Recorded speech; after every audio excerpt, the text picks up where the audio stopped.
October 1988. The Plaza Hotel, New York City. Workers in coveralls moved through the Oak Room, prying century-old brass fixtures from mahogany walls that haven't changed since the hotel opened in 1907. 80 years of tradition stripped away in a single afternoon because the new owner wants everything modernized and monetized. The most famous hotel in America isn't being renovated. It's being gutted for cash by a man who borrowed nearly $500 million to buy it.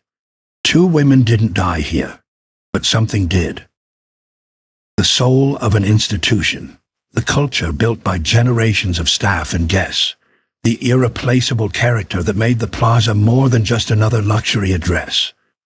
To understand how America's most beloved hotel became a battlefield for ego and greed, we need to go back to when the plaza was just a vision in the mind of a man who wanted to build something the world had never seen. If you're interested in the dark side of America's Gilded Age fortunes, please consider subscribing. The Plaza Hotel sits at the corner of 5th Avenue and Central Park South. 18 stories of French Renaissance limestone facing the most valuable real estate in America.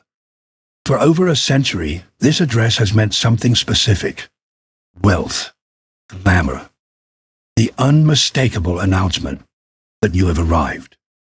Step through those revolving doors, and you enter a world designed to make ordinary life feel distant. The marble floors echo with footsteps of everyone who mattered in American history. The chandeliers cast light that flatters even the most exhausted traveler. This is not just a hotel. This is a stage. The building has appeared in more films than most actors. Alfred Hitchcock shot scenes here for North by Northwest. The plaza played itself in The Great Gatsby, both versions. Home Alone 2 turned the lobby into a playground for a lost child with a stolen credit card. Crocodile Dundee wandered these halls confused by American luxury. Almost every romantic comedy set in New York eventually finds its way to the plaza's doors. When filmmakers need shorthand for wealth and sophistication, they point cameras at this facade. The building has become a character in America's story about itself. The numbers tell part of the story. When the current plaza opened on October 1st, 1907, construction had cost $12.5 million. That's roughly $400 million adjusted for inflation. The original design included 800 guest rooms spread across 19 floors. The building contained 500 private bathrooms at a time when most hotels offered shared facilities down the hall. This was revolutionary luxury. Indoor plumbing for every guest, telephones in every room, a pneumatic tube system that whisked messages between floors faster than any bellhop could run. The craftsmanship matched the technology. The lobby required enough marble to cover a city block. Workers installed 1,650 crystal chandeliers throughout the building. The Palm Court featured a stained glass ceiling that transformed afternoon tea into something approaching religious experience. The Oak Room's paneling came from forests that no longer exist.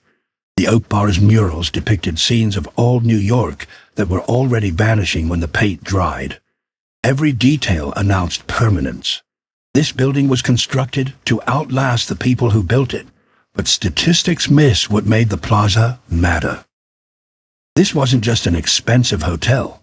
It was the place where American wealth performed for itself and the world. The guest registers read like a history of the 20th century written in signatures. Mark Twain stayed here in the plaza's early years. He held court in the lobby, dispensing wit to anyone who approached. F. Scott Fitzgerald checked in repeatedly during the 1920s. He was eventually banned for swimming drunk in the Pulitzer Fountain outside. The incident became legend. Fitzgerald didn't seem to mind. The plaza appeared in his fiction as a symbol of everything glamorous and doomed about the American dream. The Beatles occupied an entire floor in February 1964. Fans surrounded the building for days. Police struggled to maintain order. The band held press conferences in suites that had hosted royalty. Frank Lloyd Wright lived at the plaza for years, while designing the Guggenheim Museum. He complained constantly about the room rates while refusing to leave. Truman Capote hosted his legendary black and white ball in the Grand Ballroom in 1966. The guest list included everyone from Frank Sinatra to the Kansas couple who had inspired In Cold Blood. The party cost a fortune and achieved exactly what Capote intended. It announced that the plaza remained the center of American social life. Every president from Theodore Roosevelt onward walked through those doors at some point. Foreign heads of state considered the plaza the only acceptable address in New York. The hotel hosted treaty negotiations, secret meetings, and diplomatic receptions that shaped world events. Decisions made in these suites affected millions of people who would never see the inside of the building. Power concentrated here because powerful people expected to find each other here. The plaza also housed permanent residents. This distinguished it from ordinary hotels. Wealthy widows moved in after their husbands died, preferring hotel service to maintaining vast apartments alone. Retired industrialists took suites and never left. Eccentric heiresses chose the plaza over family mansions because staff handled every inconvenience. Some families occupied the same suites for generations, passing them down like inherited property. Children grew up in these rooms. They learned to walk in hallways designed for visiting dignitaries. These permanent residents weren't guests. They were neighbors. They ate breakfast together in the Palm Court. They recognized each other's voices in the elevators. They knew the doormen by name. The doormen knew their children and eventually their grandchildren. This created something rare in New York City, a community built on continuity rather than transaction.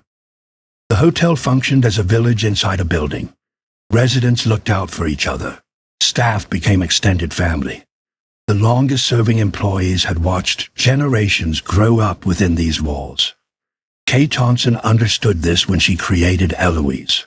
The children's book about a girl who lives at the plaza captured something true.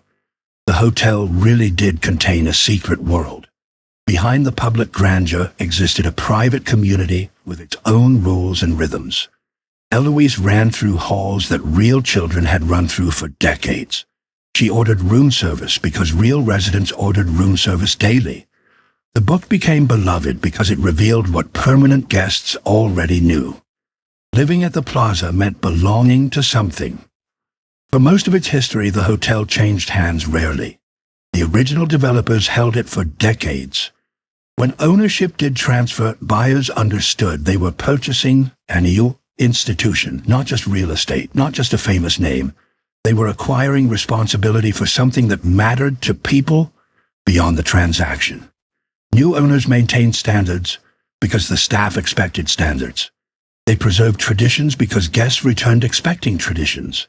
They recognized that the plaza's value came from intangible things no appraiser could quantify. Then the ownership carousel began spinning faster. Conrad Hilton bought the plaza in 1943. He approached the acquisition as a business optimization problem. Efficiency increased, character decreased. Westin Hotels acquired the property later. Each corporate transition brought subtle changes. Cost reductions disguised as modernization. Staff cuts justified by new management systems. Small compromises that individually seemed reasonable, but collectively eroded something essential. The permanent residents noticed first. Staff turnover accelerated. Familiar faces disappeared without explanation. New employees didn't know the residents' names or preferences. The hotel started feeling less like a home and more like a business that happened to contain their apartments. Some residents complained.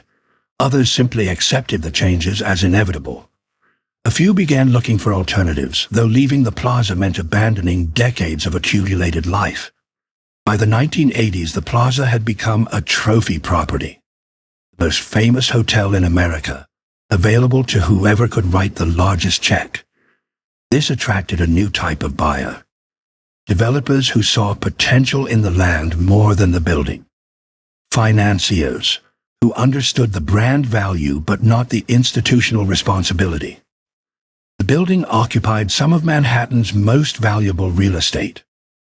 Those 800 guest rooms could become luxury condominiums worth tens of millions each.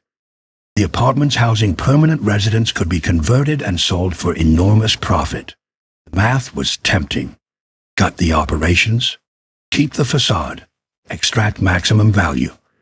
In 1986, the plaza received crucial protection.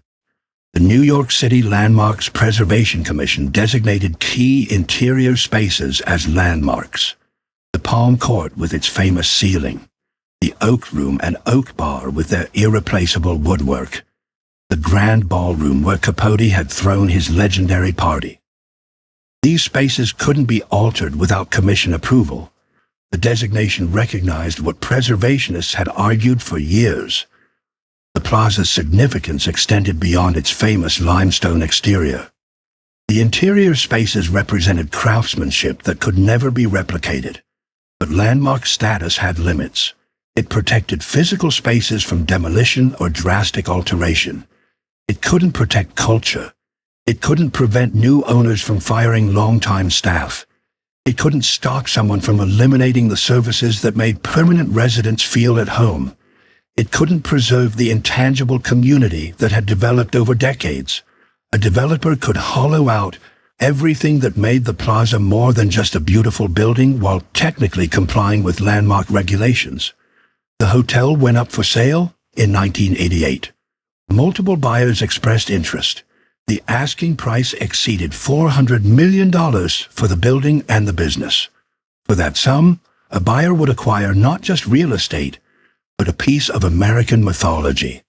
The question was whether any buyer would understand what they were actually purchasing, whether anyone would protect what couldn't appear on a balance sheet, whether the plaza would find an owner who loved it or merely wanted to own it.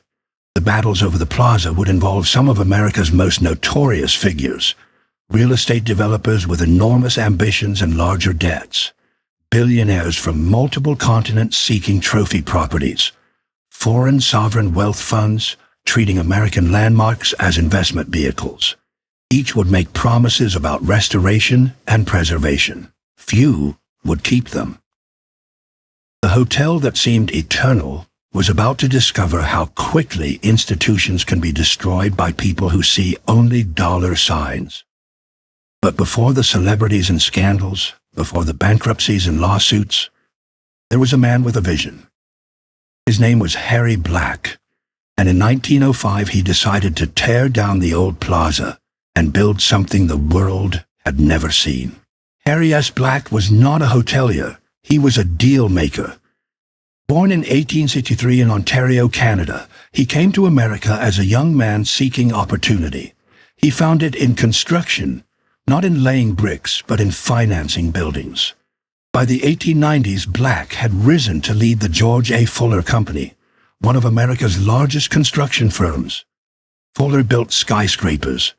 They pioneered techniques that made tall buildings possible. Black understood that the real money wasn't in construction itself. The real money was in controlling the land beneath the buildings. In 1901, Black engineered a merger that created U.S. Realty and Construction Company. The new corporation controlled Fuller Construction and vast Manhattan real estate holdings. Black became president of the combined enterprise. He was 38 years old and already one of the most powerful men in New York real estate. His ambition was limitless. He wanted to build monuments that would outlast him. The original Plaza Hotel had opened in 1890 at the corner of 5th Avenue and 59th Street. It was successful but unremarkable, an 8-story brick building that looked dated almost immediately. By 1905, the neighborhood had transformed around it. Central Park had matured into the city's great green escape. 5th Avenue was becoming the most prestigious address in America. The old plaza no longer matched its surroundings. Black saw opportunity where others saw an adequate hotel. He convinced investors to demolish the existing building and construct something unprecedented. Not just a larger hotel, the largest hotel, the most luxurious hotel, a building that would define what American hospitality could become. Black assembled financing of $12.5 million. In 1905 dollars, this was an extraordinary sum. It signaled that the new plaza would spare no expense. For architect, Black chose Henry Janeway Hardenberg. The selection was deliberate. Hardenberg had already designed two of America's most famous buildings. The Dakota Apartment House on Central Park West, completed in 1884. The original Waldorf Astoria Hotel on Fifth Avenue, completed in stages between 1893 and 1897. He understood how to design buildings that announced their importance from blocks away. He knew how to create spaces that made wealthy people feel appropriately celebrated. Hardenberg proposed a French Renaissance chateau design. 19 stories of limestone and brick rising above the corner of Fifth Avenue and Central Park South. The style referenced European aristocracy without copying it directly. This was American wealth creating its own traditions. The building would feature a distinctive green copper roof, visible from throughout the southern end of Central Park. Twin towers would frame the main facade. The entrance would open onto a grand lobby designed to humble visitors with its scale. Construction began in 1905 and proceeded rapidly. The site posed challenges. Building on a corner lot meant coordinating two street frontages. The desired height required innovative structural engineering. Workers drove foundation pilings deep into Manhattan bedrock. The steel skeleton rose floor by floor through 1906. By early 1907, the exterior was largely complete. Interior finishing consumed the remaining months. The craftsmanship inside matched the ambition outside. Hardenberg specified materials from around the world. Italian marble for the floors and columns, crystal from Europe for the chandeliers, rare woods for the paneling in public rooms. The Palm Court received special attention.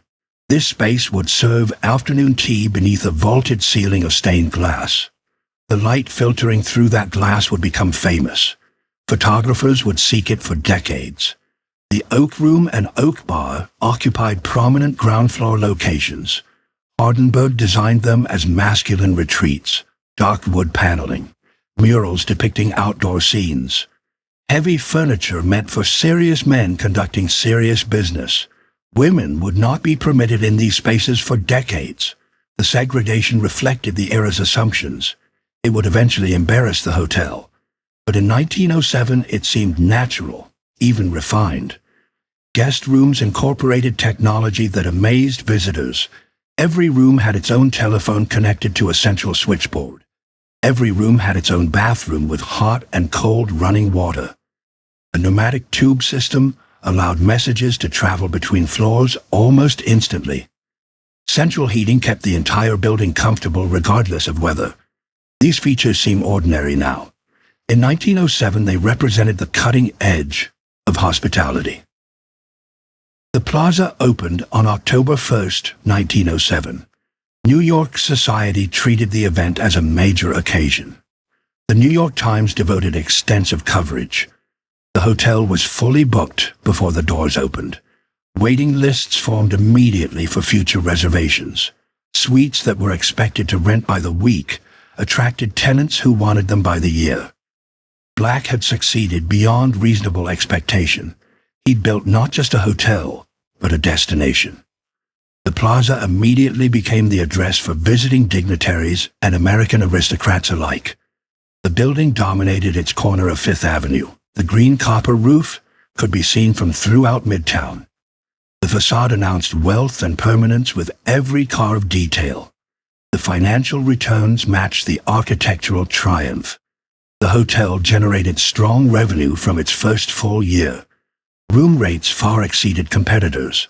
The permanent residents provided steady income regardless of seasonal fluctuations. Black's investment was paying off handsomely. But Black's personal story would take darker turns. His ambition extended beyond the plaza. He continued expanding U.S. Realty's holdings through the 1910s and 1920s. When the stock market crashed in 1929, Black's empire collapsed with it. Properties that had seemed valuable became worthless. Debts that had seemed manageable became crushing. On July 19, 1930, Harry Black died by suicide in his Long Island home. He was 67 years old. The man who built the plaza never recovered from losing his fortune. The pattern would repeat. Builders who created monuments often didn't live to enjoy them. The plaza would outlast Harry Black and every subsequent owner. The chandeliers would keep burning while empires rose and fell around them. The building didn't care who held the deed. It just survived. Hardenberg lived longer than Black, but saw his reputation fade. Architectural tastes shifted after World War I. The ornate styles he'd mastered fell out of fashion. Modernism demanded simplicity. Hardenberg's elaborate facades seemed old-fashioned to younger architects. He died in 1918, just 11 years after the plaza opened. His obituaries praised the building he designed. They called it his masterpiece. The assessment has held for over a century. The plaza that Black and Hardenberg created in 1907 was designed to impress. It succeeded. But a hotel is not a house. It doesn't belong to one family generation after generation. It belongs to everyone who walks through its doors. It belongs to the guests who sleep in its beds, and the staff who change those sheets. And ultimately, it belongs to whoever holds the deed. The story of who stayed at the plaza is inseparable from the story of who owned it. Each owner left marks. Some preserved what they inherited. Others extracted what they could and moved on. The building absorbed every change and kept standing. It would need that resilience. The century ahead would test it repeatedly. Walking into the plaza in 1920 was like entering a small European kingdom transplanted to Manhattan. The lobby announced importance before you spoke to anyone. Marble columns rose toward distant ceilings. Crystal chandeliers scattered light across floors polished to mirror shine. Bellhops in immaculate uniforms moved with military precision. The message was clear. You had arrived somewhere that mattered. The staff operated according to unwritten hierarchies. The concierge knew everything about everyone. He tracked preferences, allergies, and affairs with equal discretion. Head waiters commanded their dining rooms like generals. They remembered which guests preferred which tables. They knew who tipped generously and who didn't. This knowledge translated into service, calibrated to the guest's precise social position. Doormen stood outside through every season. Summer heat and winter blizzards treated identically. They recognized residents by footstep before faces came into view. They hailed cabs with gestures that seemed effortless, but required years to perfect. A good plaza doorman made arriving feel like a ceremony. Guests noticed when their usual doorman was absent. The consistency mattered. The permanent residents formed their own society within the hotel. Wealthy widows dominated this population. Women whose husbands had died, leaving fortunes too large to manage alone. Hotel living solved problems that maintaining private homes created. No need to hire servants, no worry about repairs, no loneliness in vast empty rooms. The plaza's staff handled everything while providing constant human contact. These residents occupied suites on the upper floors. Some decorated their spaces with personal furniture shipped from family estates. Others accepted the hotel's furnishings and added only photographs and books. Either way, they made these rooms home.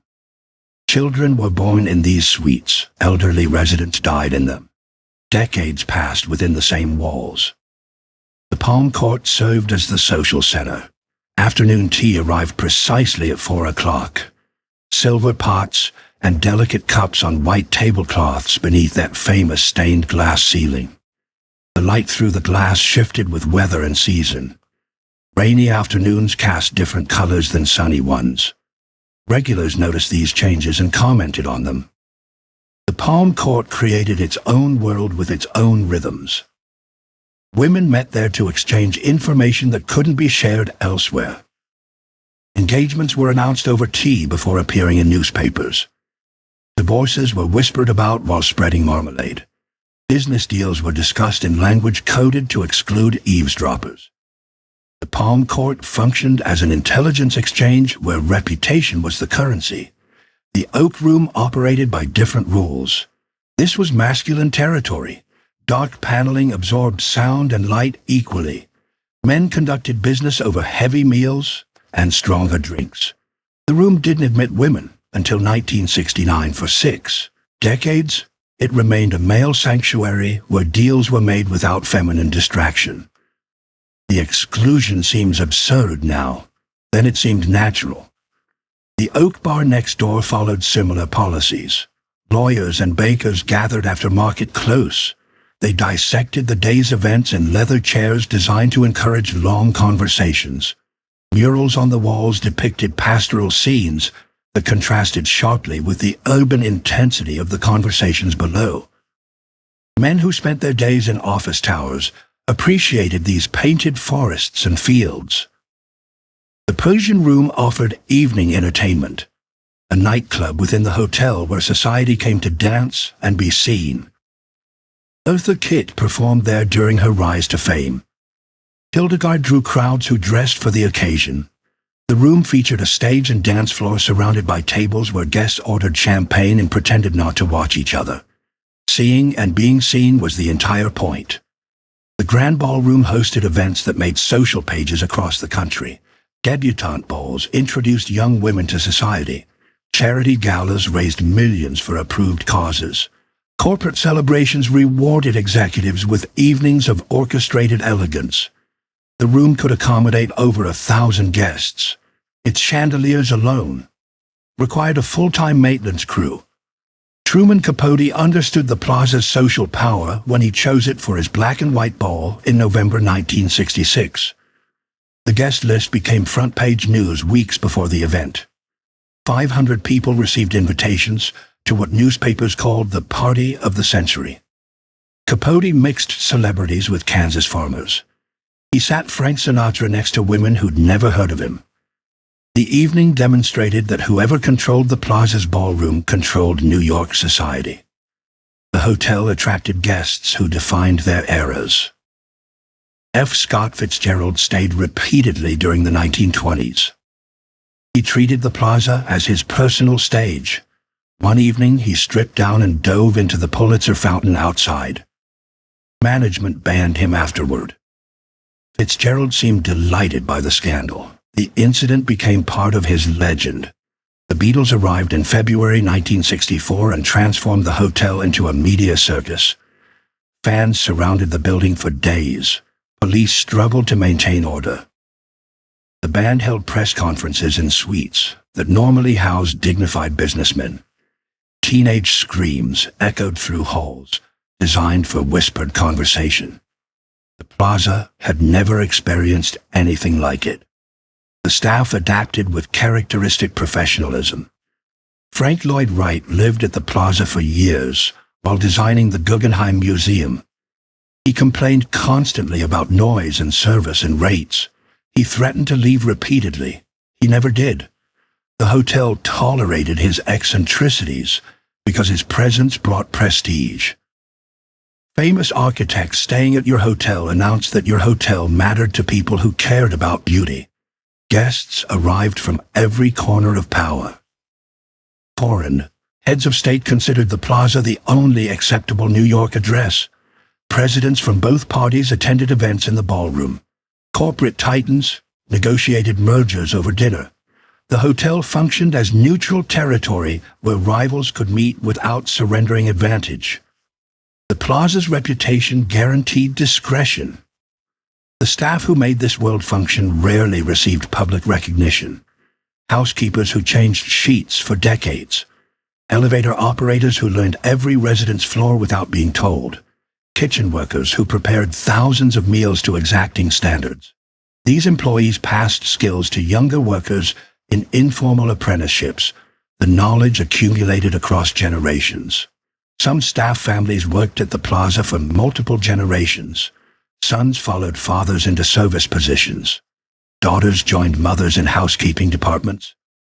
The hotel became family business for people who never held ownership stakes. Their pride was real.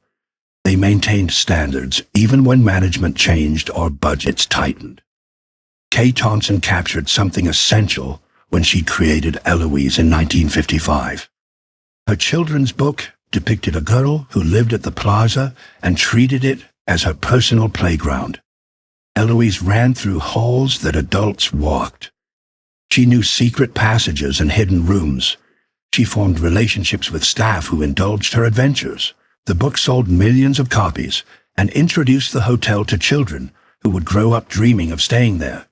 Eloise worked because it described something true. The plaza really did contain secret worlds. Behind the public grandeur existed private communities. The permanent residents knew passageways that tourists never discovered. Staff used service corridors invisible to guests. Multiple realities coexisted within the same building. The hotel accommodated them all.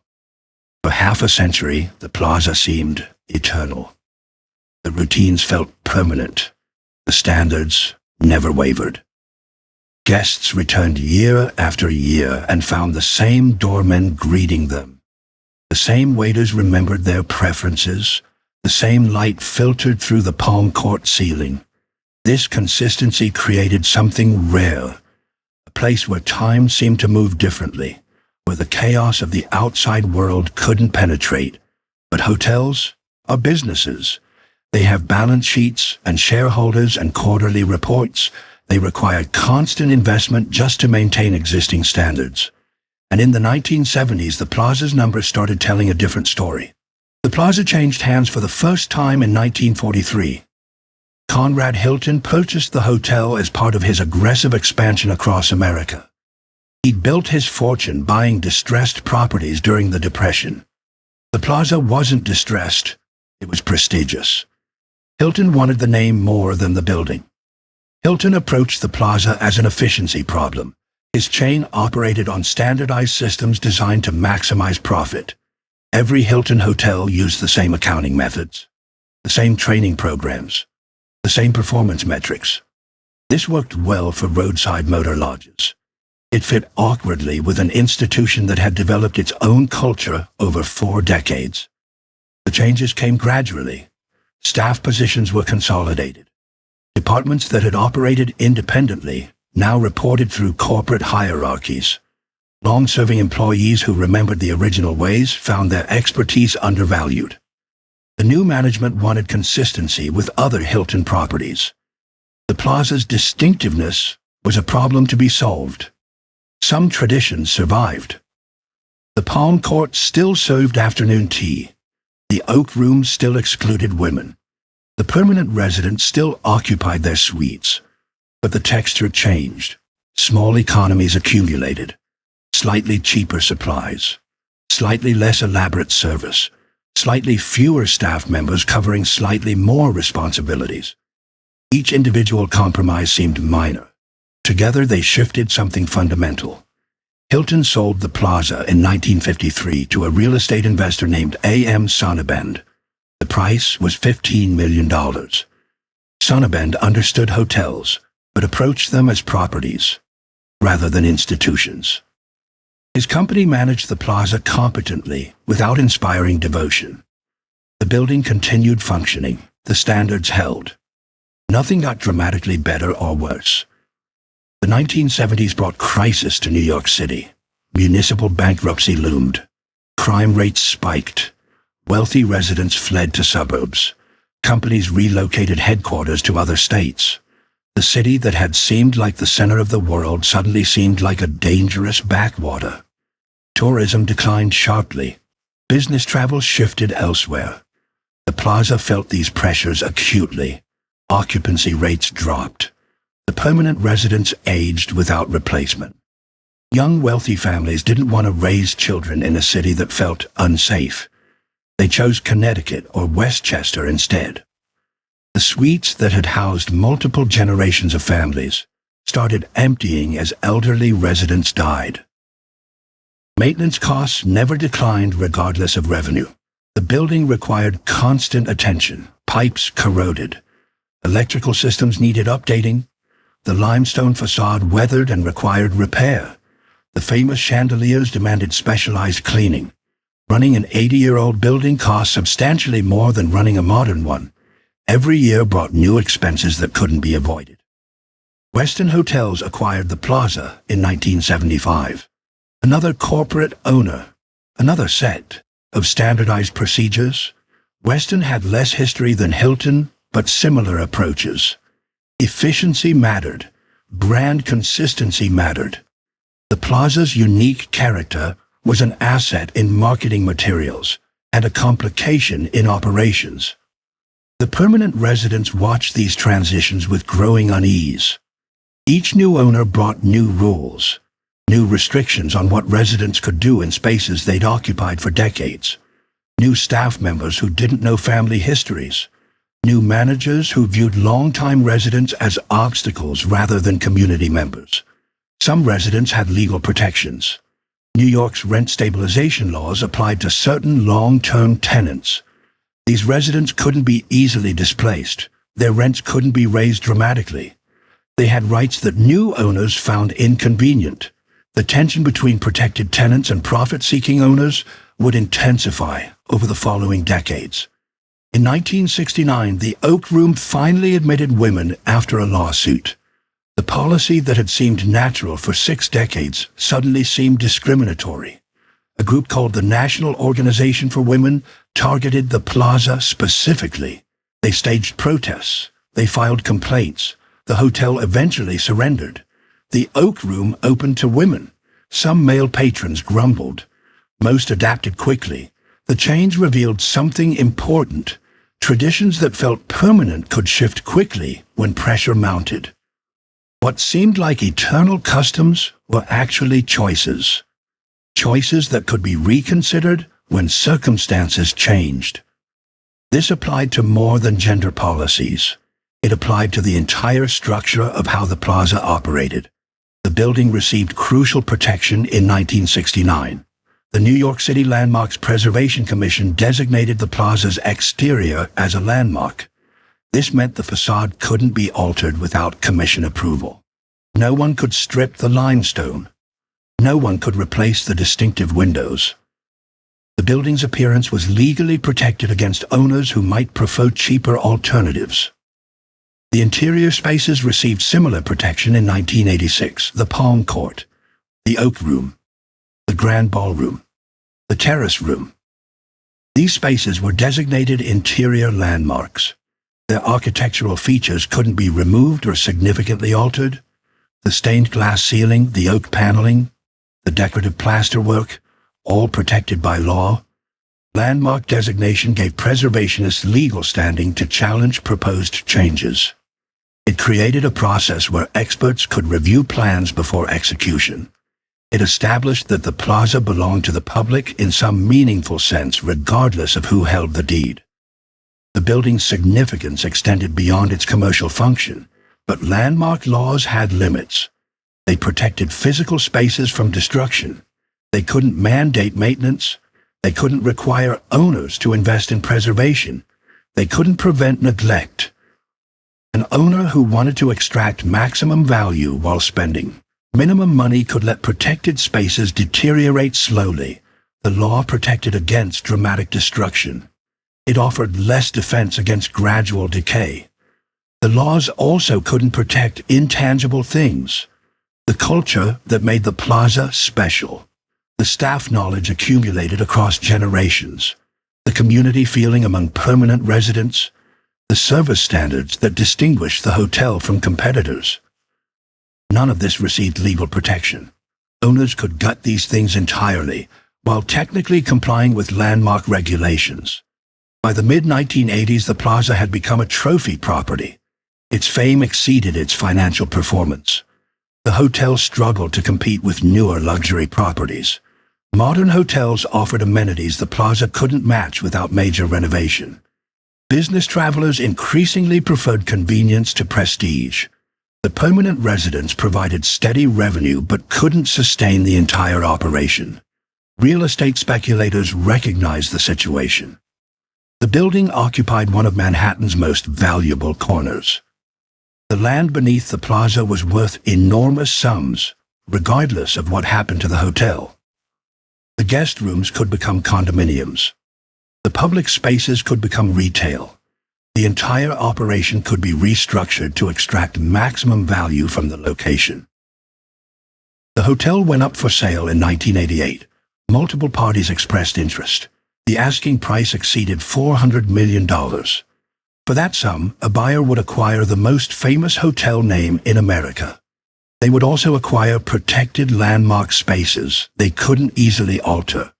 They would inherit permanent residence with legal rights. They would take responsibility for a building that required expensive maintenance. The plaza needed an owner who understood what they were buying, someone with resources to invest properly, someone who appreciated the institution beyond its balance sheet, someone willing to accept constraints that came with landmark designation and tenant protections, someone who would preserve what made the plaza matter. Instead, the plaza got Donald Trump. Donald Trump purchased the Plaza Hotel in March 1988 for $407.5 million. At the time, it was the highest price ever paid for a single hotel property. Trump held a press conference to announce the acquisition. He declared he would restore the plaza to its original grandeur. He promised to make it the greatest hotel in the world. The promises sounded magnificent. The reality would prove very different. The financing structure revealed the first warning signs. Trump borrowed almost the entire purchase price. He used junk bonds with interest rates exceeding 14%. The debt service alone would require enormous revenue just to break even. The numbers only worked if the hotel's income increased dramatically and immediately. Financial analysts questioned whether that was possible. Trump dismissed their concerns with characteristic confidence. He installed his wife Ivana as president of the plaza. Her salary was officially $1 per year plus all the dresses she could buy. The arrangement made good publicity. Ivana had managed other Trump properties. She would bring the same approach to the plaza. The hotel's longtime staff watched the new leadership arrive with justified apprehension. The changes began within weeks. Trump ordered immediate cost reductions. He viewed the plaza's staffing levels as excessive. Positions were eliminated. Departments were consolidated. Employees who had worked at the hotel for decades received termination notices. The institutional knowledge they carried walked out the door with them. The service reductions followed quickly. Amenities that guests expected disappeared or diminished. The famous attention to detail that distinguished the plaza from competitors became harder to maintain with fewer staff covering more responsibilities. Long-term guests noticed immediately. First-time visitors had nothing to compare against. They saw luxury. Regulars saw decline. Trump announced plans to convert portions of the hotel into condominiums. The guest rooms on upper floors would become private apartments. Each unit would sell for millions. The conversions would generate enormous one-time revenue. They would also permanently reduce the hotel's room inventory. The plaza would become smaller as a hotel while Trump extracted capital. The permanent residents recognized the threat immediately. If hotel rooms became condominiums, their apartments might be next. Their rent-controlled leases protected them from eviction, but constant pressure could make life unbearable. New owners often made existing tenants uncomfortable until they left voluntarily. The residents organized to protect their rights. Legal battles erupted almost immediately. Tenants filed complaints about maintenance. They documented every building code violation. They challenged proposed changes through every available channel. Trump's representatives pushed back aggressively. The relationship between ownership and residents became openly hostile. The condominium conversions proceeded despite opposition. Construction crews moved through the building. Units were reconfigured and upgraded. Sales offices opened to wealthy buyers who wanted plaza addresses. Some units sold for over $10 million. The revenue helped to service the crushing debt. But each sale meant fewer hotel rooms generating ongoing income. Ivana managed the daily operations with aggressive efficiency. Staff members later described an atmosphere of constant pressure. Nothing was ever good enough. Costs had to decrease further. Service standards were impossible to maintain with available resources. The gap between what ownership demanded and what employees could deliver grew wider constantly. The feud with Leona Helmsley added another layer of chaos. Helmsley owned the Park Lane Hotel directly across the street. The two properties competed for similar guests. Helmsley and Trump despised each other personally. Their conflict played out in tabloid headlines and legal filings. The spectacle distracted from the plaza's mounting operational problems. Helmsley was eventually convicted of tax evasion in 1989. Her famous declaration that only little people pay taxes became national news. The conviction removed one rival, but didn't solve Trump's fundamental problem. The plaza was drowning in debt, regardless of what happened across the street. By 1990, the hotel owed approximately $250 million to bondholders. The interest payments exceeded what the property could generate. Trump had loaded the plaza with unsustainable debt to finance his purchase. Now the mathematics were collapsing. No amount of cost-cutting could close the gap between revenue and obligations. The junk bond market itself was imploding. The leveraged buyout era that had made Trump's purchase possible was ending badly. Companies that had borrowed heavily to acquire assets were defaulting. Banks that had underwritten risky deals faced massive losses.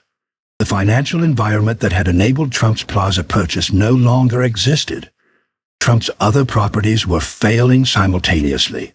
His casinos in Atlantic City struggled with similar debt burdens. The Trump shuttle airline hemorrhaged money. His yacht and mansions required expensive maintenance while generating no income. The empire built on borrowed money was coming apart across multiple fronts. The plaza's employees watched the deterioration with helpless frustration. They understood what was happening. They saw the deferred maintenance accumulating. They knew which corners were being cut. They worried about their jobs with good reason. Many had spent their entire careers at the hotel. They had nowhere else to go. The permanent residents experienced the decline daily. Service calls went unanswered longer. Repairs took weeks instead of days. The staff who remained seemed exhausted and demoralized.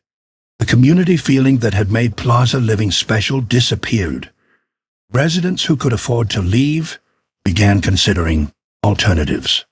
Some historic preservation advocates sounded alarms. The landmark designations protected the building's physical features, but neglect could damage protected elements. Water intrusion and deferred maintenance could destroy irreplaceable details. The law required owners to maintain designated features. Enforcement proved difficult when owners claimed financial hardship.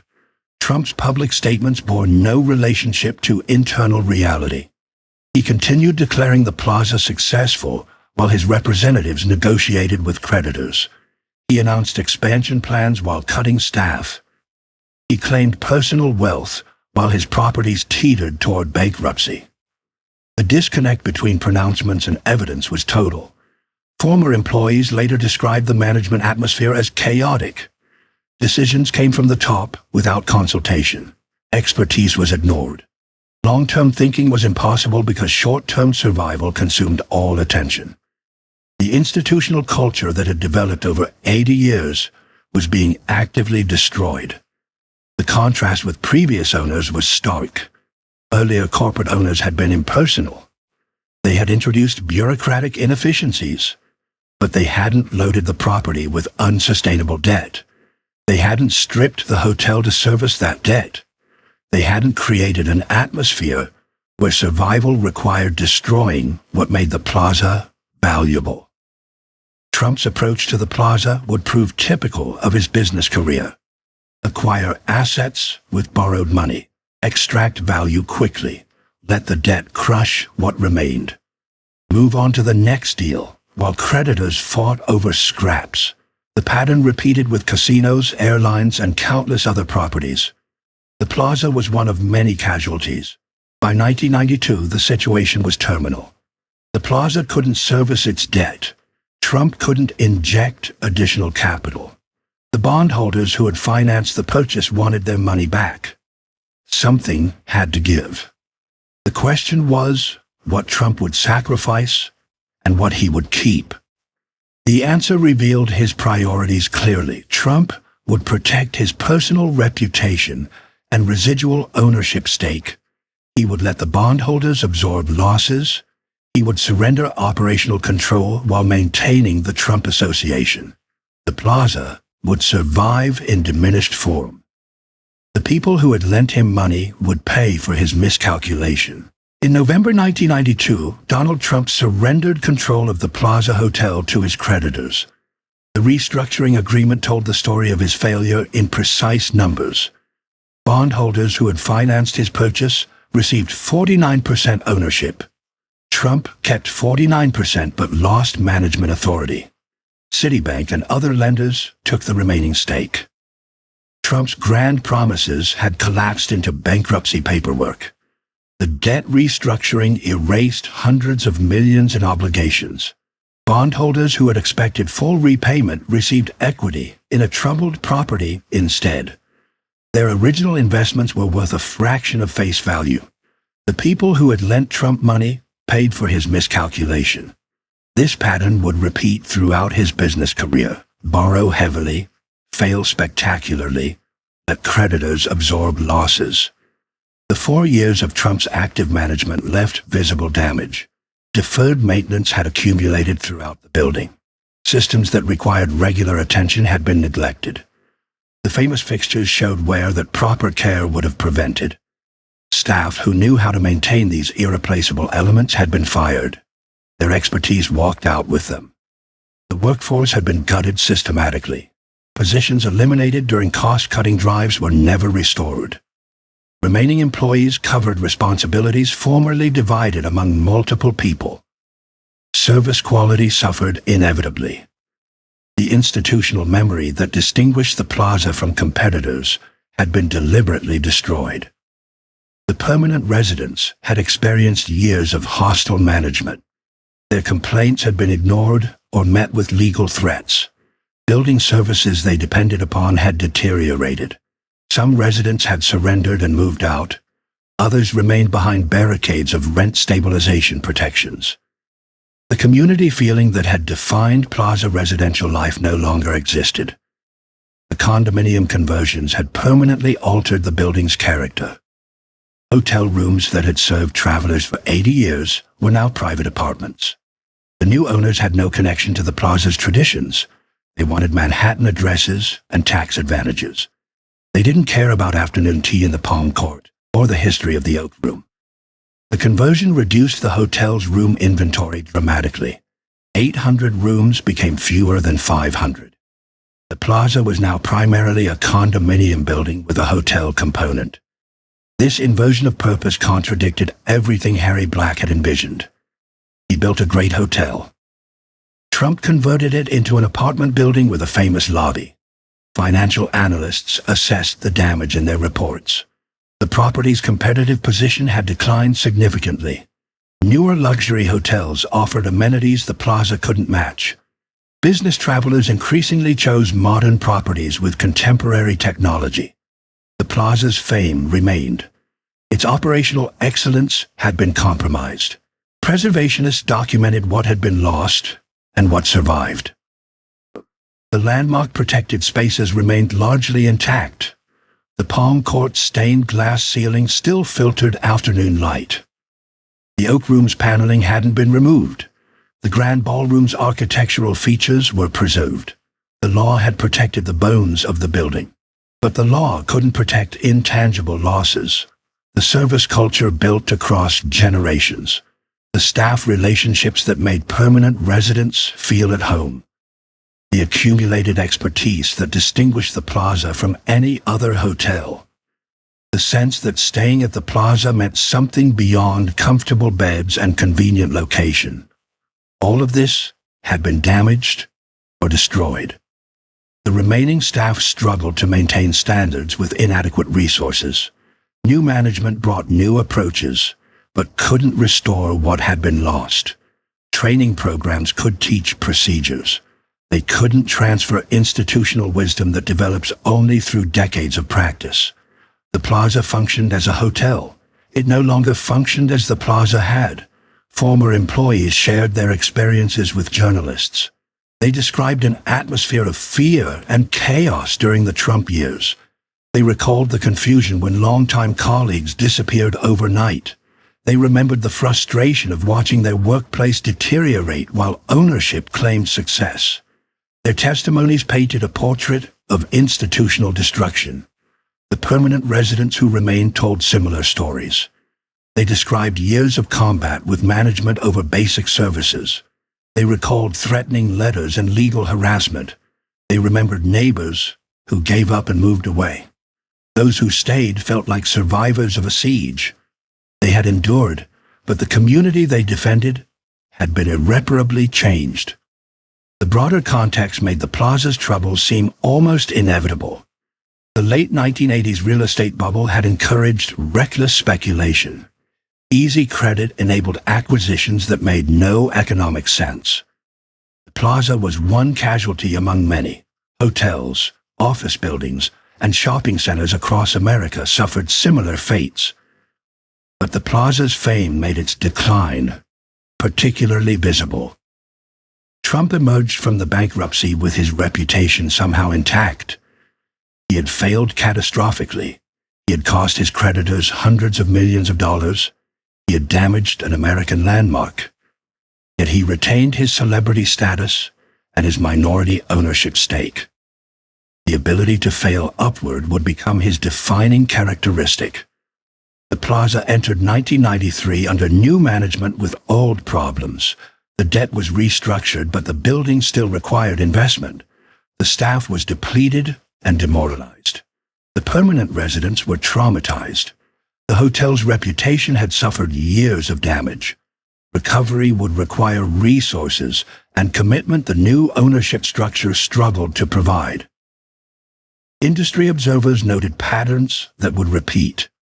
Highly leveraged acquisitions of trophy properties, operational changes that prioritized short-term cash extraction over long-term value, staff reductions that destroyed institutional knowledge, gradual deterioration masked by famous names and aggressive marketing. The plaza had demonstrated these dangers. Future buyers would ignore the lessons.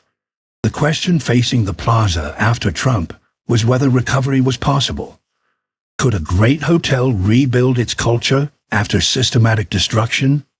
Could staff expertise be reconstructed after years of neglect? Could permanent residents trust new ownership after experiencing such hostility? Could the plaza become again what it had been before 1988? The building still stood magnificent at Fifth Avenue in Central Park South. The chandeliers still sparkled. Tourists still photographed the facade. The famous address still attracted guests willing to pay premium rates. But something essential had been extracted during the Trump years. Whether it could ever be restored remained an open question. The ownership carousel would continue spinning. New buyers would emerge with new promises. Each would claim to understand the plaza's significance. Each would vow to preserve its heritage while achieving financial returns. The hotel would change hands repeatedly over the coming decades. It would survive.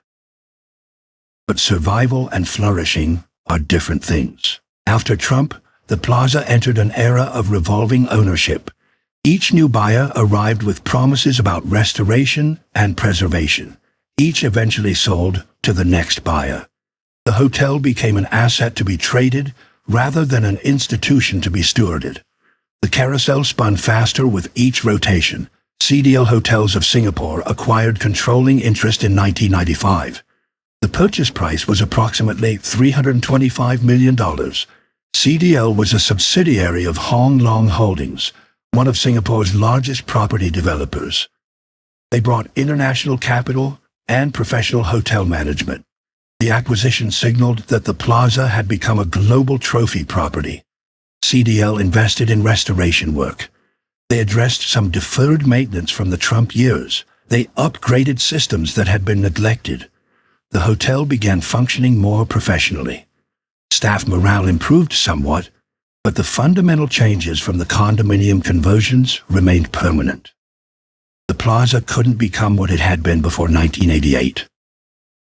The partnership structure remained complicated. Trump still held his minority stake. CDL controlled operations, but couldn't make certain decisions without other stakeholders' agreement. The ownership fragmentation limited what any single party could accomplish. Major investments required consensus that proved difficult to achieve. Fairmont Hotels took over management in 1999. The Canadian chain brought expertise in operating luxury properties.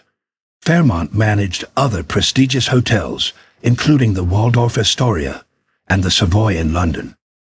They understood how to balance historic preservation with contemporary hospitality expectations. The plaza benefited from their professional approach. The 2004 sale transformed the property again. Gilded Properties, an Israeli development company, acquired the plaza for $675 million. Gilded announced plans for additional condominium conversions. The hotel component would shrink further. More guest rooms would become private apartments.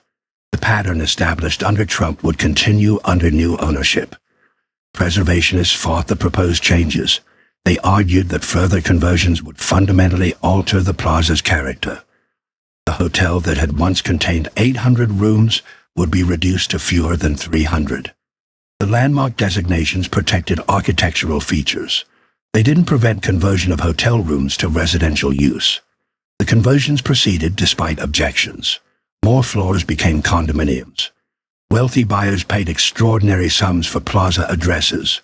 Individual units sold for $30 million or more. A penthouse triplex eventually sold for over $50 million. The plaza's famous name commanded premium prices regardless of what happened to the hotel. The remaining hotel rooms received renovation. Gilded invested in upgrades designed to attract wealthy travelers.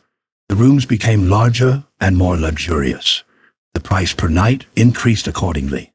The plaza positioned itself as an ultra-luxury destination for guests who could afford $1,000 nightly rates. The permanent residents continued their long struggle. Some remained protected by rent stabilization laws. They occupied apartments surrounded by units worth tens of millions. The contrast was surreal. Working-class families paying controlled rents lived adjacent to billionaires. The plaza contained multiple economic realities that rarely intersected. Legal battles over tenant rights continued for years. Some residents reached settlements and departed. Others held firm and stayed. Each departure reduced the community that had made plaza residential life distinctive. The hotel was winning the war of attrition against its longest-term inhabitants. The workforce experienced similar transformations. Union representation remained, but working conditions changed. The expectations of ultra-luxury service combined with cost pressures created constant tension. Staff turnover increased. The multi-generational employment patterns that had defined the plaza for decades disappeared entirely. In 2012, the ownership structure shifted again. Sahara India Pariwar, an Indian conglomerate, acquired a controlling stake for approximately $570 million. The purchase attracted scrutiny because Sahara's chairman faced legal troubles in India. Securities regulators questioned the company's financing practices. The cloud over Sahara's leadership complicated the plaza's situation. The Sahara acquisition demonstrated how far the plaza had traveled from its origins. An American landmark was now controlled by an Indian conglomerate facing regulatory challenges on another continent. The hotel's fate depended on legal proceedings in courts thousands of miles away. Global finance had made national heritage into international commodity. Sahara's troubles deepened over the following years. The chairman was jailed in India over securities violations. The company struggled to meet financial obligations. The plaza became an asset to be liquidated rather than an institution to be maintained. The ownership chaos affected operations in ways guests might not see, but staff certainly experienced. Katara Hospitality, the hotel investment arm of Qatar's sovereign wealth fund, acquired the plaza in 2018. The purchase price was reportedly around $600 million. The Middle Eastern government now owned America's most famous hotel. The acquisition completed the plaza's transformation into a global investment vehicle. Qatar brought substantial resources. Qatar's sovereign wealth fund managed hundreds of billions of dollars. The plaza's financial requirements posed no challenge. The question was whether foreign government ownership would prioritize preservation or returns. Sovereign wealth funds existed to generate income for their nations. Historic preservation served different purposes. The pattern across decades was unmistakable. Each ownership transition brought new promises. Each delivered partial improvements and continued commodification. The plaza survived but diminished with each transfer. The hotel that had once defined American luxury hospitality became increasingly indistinguishable from other ultra-luxury properties. Some preservation victories deserved recognition. The landmark protected spaces remained largely intact. The Palm Court still served afternoon tea beneath its famous ceiling. The Oak Room's paneling survived despite changing restaurant operators. The Grand Ballroom hosted events as it had for a century. The architectural heritage endured. Other losses proved permanent. The room count dropped from 800 to approximately 280. The permanent residential community essentially disappeared. The service culture that had developed across generations was gone. The staff knowledge accumulated since 1907 had been dissipated through repeated management changes. The preservation battles illustrated the limits of landmark law. Physical features could be protected through designation. Economic pressures could be regulated through zoning and tenant protections. But culture, expertise, and community couldn't be mandated into existence. These intangible things required consistent ownership committed to preservation. The plaza hadn't had that for decades.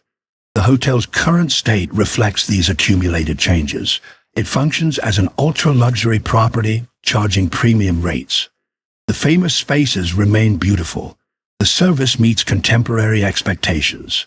Guests who never knew the earlier plaza find their stays satisfactory. Those who remember the hotel before 1988 recognize what has been lost. The workforce today operates under very different conditions than their predecessors experienced. Corporate management systems have replaced informal institutional culture. Training programs standardize service rather than preserving distinctive traditions. The plaza employs professional hospitality workers. It no longer cultivates plaza people who spent careers within its walls. Labor disputes have marked recent years. Union workers have struck over wages and working conditions. The tensions reflect broader conflicts in the hospitality industry. But they also represent the plaza's transformation from family-like institution to corporate workplace. The strikes are symptoms of deeper changes no contract negotiation can address. Walk into the plaza today and you can still feel it. The lobby retains its scale and grandeur. Marble columns rise toward decorated ceilings. Crystal chandeliers scatter light across polished floors. The space announces importance as it has for over a century. First-time visitors experience the impact Harry Black intended when he commissioned this building in 1905. The Palm Court continues serving afternoon tea. Guests sit beneath the famous stained glass ceiling that has filtered light since 1907. The menu has evolved. The prices have increased dramatically. But the ritual remains recognizable. People still dress for the occasion. They still photograph themselves in this setting. The space functions as designed even if the surrounding context has transformed completely. The Oak Room has changed operators multiple times. Various restaurateurs have attempted to make the space profitable. The paneling remains. The architectural character survives. But the room no longer functions as the masculine sanctuary where deals were made for decades. It serves different purposes now. The continuity is physical rather than cultural. The guest experience meets contemporary luxury standards. The reduced room count allows for larger accommodations. Modern amenities have been installed throughout. The technology works. The service is professional. Guests who judge hotels by contemporary measures find the plaza satisfactory. Those seeking connection to history find something more complicated.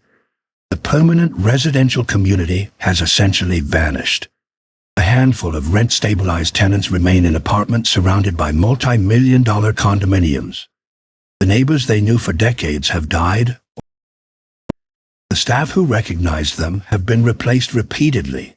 They live in a building that contains their homes, but no longer feels like their community. The condominiums that replaced hotel rooms house a different population entirely. Billionaires from around the world own units as investments or occasional residences. Some apartments sit empty for most of the year. The owners appear briefly, then vanish to other properties. They have no connection to plaza history. They bought addresses, not membership in a community. Harry Black would recognize the building he created. The facade remains largely unchanged. The landmark protections preserved architectural features he specified. The green copper roof still marks the corner of Fifth Avenue and Central Park South. The physical monument survived everything that followed his death. But Black might not recognize what the building has become. He built a great hotel. He created a destination where American society gathered and performed. The plaza he envisioned was alive with activity. Guests and residents and staff formed communities within its walls. That living institution has been hollowed out. The beautiful shell remains. Black's personal fate offers another irony. He built monuments across America. The E. Fuller Company constructed skyscrapers that transformed city skylines. His U.S. Realty Company controlled vast real estate holdings. He achieved extraordinary success by any measure. Then the crash of 1929 destroyed him. On July 19, 1930, Harry Black took his own life. He was 67 years old. The man who built the plaza died broken and bankrupt. The pattern connects builders and their creations throughout this story. Chester Congdon built Glensheen as a family monument. His descendants destroyed each other fighting over its inheritance. Harry Black built the plaza as a hospitality monument. Subsequent owners extracted value until the institution was gutted. Builders create. Inheritors and successors consume. The buildings outlast everyone.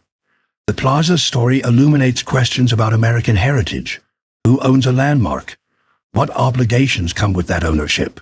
Can private property serve public purposes? The legal framework provides partial answers. Landmark designation protects physical features. Zoning regulates certain uses. Tenant protections defend some residents. But the law cannot mandate stewardship. It cannot require owners to love what they possess. The contrast between preservation success and institutional failure deserves recognition. The Palm Court ceiling survives. The Oak Room's paneling endures. The Grand Ballroom hosts events as it has for generations. These physical achievements matter. They represent victories won through decades of advocacy. Preservationists who fought for landmark designation accomplished something real. But physical preservation without cultural preservation produces museums rather than living institutions. The plaza's protected spaces are beautiful. They are also increasingly disconnected from the building's original purpose.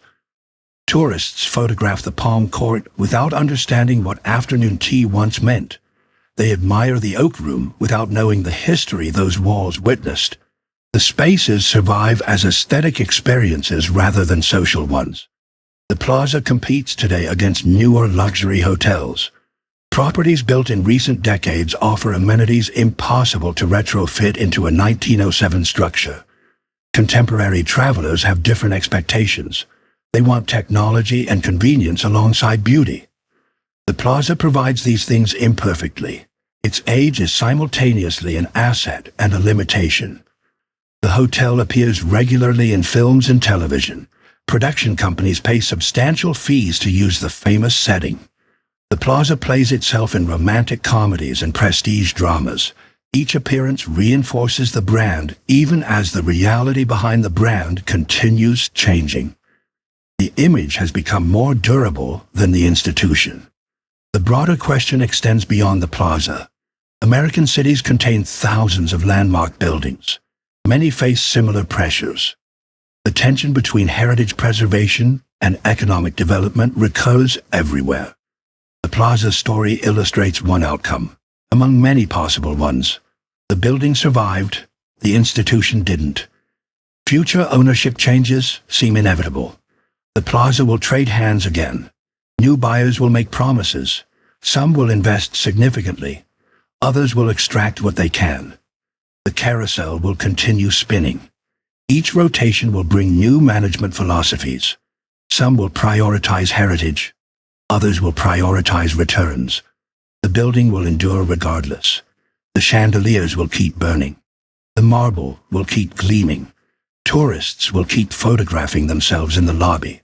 The plaza will remain famous. The name will retain value. But what the plaza means will continue evolving. The living institution that existed before 1988 is gone. What remains is a luxury hotel in a historic building. The distinction matters even if visitors don't notice. The plaza's legacy is complicated. The building that Harry Black created in 1907 still stands magnificent at the corner of 5th Avenue and Central Park South. The craftsmanship he specified remains visible in every detail. The landmark protections won through decades of advocacy preserved architectural heritage that might otherwise have been destroyed. These are real accomplishments worth celebrating. But the institution he created is dead. The staff culture developed across generations has been dissipated. The permanent residential community has been eliminated. The service traditions that distinguish the plaza from competitors have been standardized into professional hospitality. What survives is beautiful and hollow. A monument without a soul. The plaza endures. The names on the deed change every decade. The chandeliers keep burning. The building doesn't care who owns it. It just survives. More beautiful than the people who fight over it. More permanent than the fortunes made and lost inside its walls.